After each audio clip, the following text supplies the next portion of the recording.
Nei papuola į agentus. Kiek aš gaunu noro iš žmonių, pareiškimų, tokių parašymų, paskambinimų, ar ne? Noriu būti agentu, noriu dirbti komandoj pas tave, taip toliau.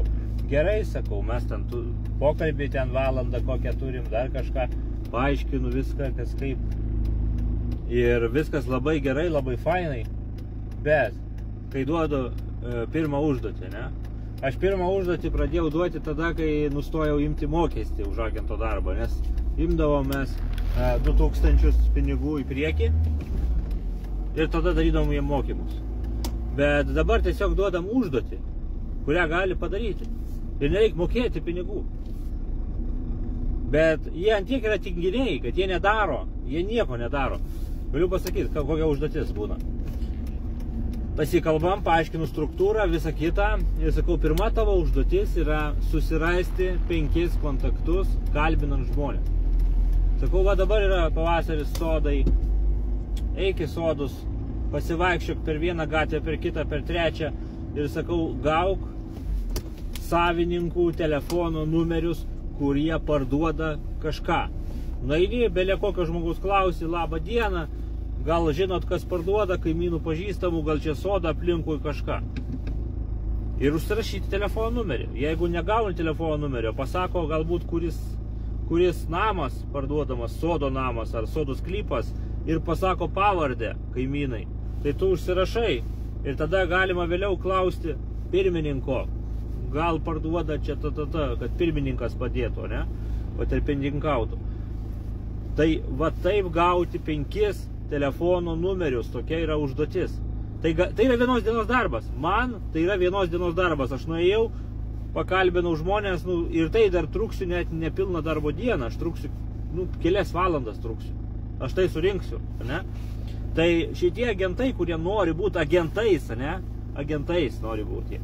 Jie yra lodoriai, jie net šito darbo netlieka. Kaip pasakau, surink kontaktus, tai jie dingsta ir dingsta ir dingsta su tais darbais. Arba pradeda sukčiauti, pradeda traukti iš interneto kontaktus. Iš interneto kontaktai netinka, todėl kad jie yra nuvalkioti, nuskambinti visokių agentų. Ir jeigu žmogus jau internete reklamuojasi, dažniausiai jam nelabai reikia tos pagalbos. Dažnai būna, kad atsibodo jiems reklamuoti, bet čia, vėlgi, iš interneto praktika rodo, kad šlamštas kontaktai yra visiškas šlamštas. Reikia gauti ne iš interneto kontaktus. Tokia yra užduotis. Per žmonės. Tai va, jeigu jūs esate nelodoris, norite išmokti dirbti agentų, galiu pasakyti visą karjeros jums nupriešti į priekį liniją tokią. Pradeda dirbti agentų. Iš pradžio aš duodu užduotis, kaip rinkti kontaktus, visą kitą. Renkat neįprastais būdais, ne taip, kaip ten nueini internetą ir pasiemi. Ne. Visiškai kitais būdais. Renki kontaktus. Tada tu su jais dirbi. Sėdam kartu į mašiną, važiuojam į vieną objektą, į kitą, į trečią.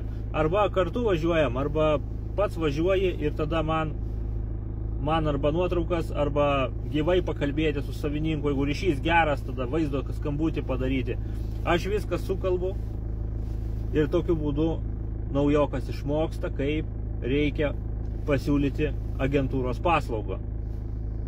Ne šiaip kokios nuvalkėtos agentūros, o komandinio reklamavimo. Ten ir sutartis kitokia yra ir visa kita. Čia nepalyginsi su įprastom agentūrom, ne? Čia reikia išmokti, ne? Tai šitas išmokstama darimo būdu. Tada padirbus, metus kokius, gal pusę metų, kažkas greičiau, ne? Kas stipriau dirba. Atsiranda matymas. O koks matymas atsiranda? Tu pradedi matyti, eini toliau, ieškai kontaktų, surandi kontaktą, klausi kiek nori, tau pasako kainą ir tu jau supranti, kad šitą objektą tu galėsi parduoti dvigubai brangiau. Tai va toks matymas atsiranda. Čia jau tada sekantis dasideda subkategorija prie agento darbo, perikupas, ne? Agentai dažnai būna, kad pasikelia pinigų truputį, bet nu, jam reikia dirbti, siūlyti paslaugą, taip toliau. Bet perikupas, jisai būna, kad pasitaupo truputį pinigų, randa gerą pigiai, kažkas nori nedaug pinigų, paklausi kiek nori, pasirodo mažokai nori, nuperki iš jo, dar paderi 1000 kitą, viskas parduodi 2 brangiau. Arba dar 3, 5 kartus gali rasti. Visokių. Šitam pasaulyje ribų nėra, gali rasti už belekiek. Dovanų gali gauti kartais. Ne? Tai atsiveria perikupo karjera. O tenais lubų nėra. Ten iš pradžių gali perikupo būti sodos sklypą nupirkti kokį, parduoti brangiau 2, 3, bendrabutį gali pigų nupirkti pigiai, parduoti brangiau, ne? Paskui jau žiūrėk, jau pagerinto tipo bendrabutį su tualetu, ne, gali perparduoti, ne? O po to jau žiūrėk, jau ir butą normalų gali pirkti. Jau tada pranerši viso miesto butus, randi vieną, kuris labai gera kaina, jį parduodi, uždirbi 30% ar kažkiek, kad 2 uždirbsit, čia labai laimės reikalas, bet reikia irgi daug darbo, ar ne? Galbūt, jeigu uoliai dirbsit ir pasitaikys tokių variantų, kad 2 brangiau parduosit butą nupirkę. Po to namai eina, namų visokios kainos yra. Yra namai pigus, patriušė, senos sodybos, ne, vienkiemiai visokie, yra prabangus namai. Tai čia irgi nėra lubų. Čia jūs galite kelti savo kapitalą, skaičiuoti, augti, vienu žodžiu, ir viskas. Ir nuo to prasideda. Tai va. Aišku, jeigu dar dalyvaujate kripto šitoj programoj, tai iš viso jums dar pinigai kapsi šone dar. Jūs dirbat ir dar šone pinigai kapsi. Tai jūs galite tos pinigus susikaupę, jūs galite panaudoti perikupo darbui, kur perparduoti turtą. Va, matėt, geras variantas, o blemba, šitą reikia imti. Nupirkai, pardavei, gauni pinigų. Tai labai su agento ir perikupo darbu labai gerai derinasi kripto klubas. Puikiai derinasi. Kaip papildomas pajamų šaltinis, labai gerai.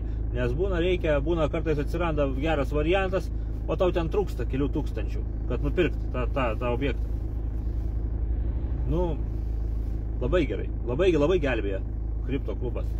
Ne? Tai va, tai jeigu nesate lodarius, norite dirbti agento padėjėjų gal iš pradžių, taip toliau, Alytuje ar kitam mieste, geriau arčiau Alytaus, tada galima bus kartu daryti dalykus. Jeigu ten aplinkui Kėdainius irgi tinka, galbūt kalbate rusiškai ir gyvenate kažkur prie Visagino į tą pusę, ten taip pat nėra agento pas mus, ten reikėtų agento. Ne? Geriausiai, kad kalbėtų laisvai rusiškai ir lietuviškai, nes ten beveik visi rusiškai kalba.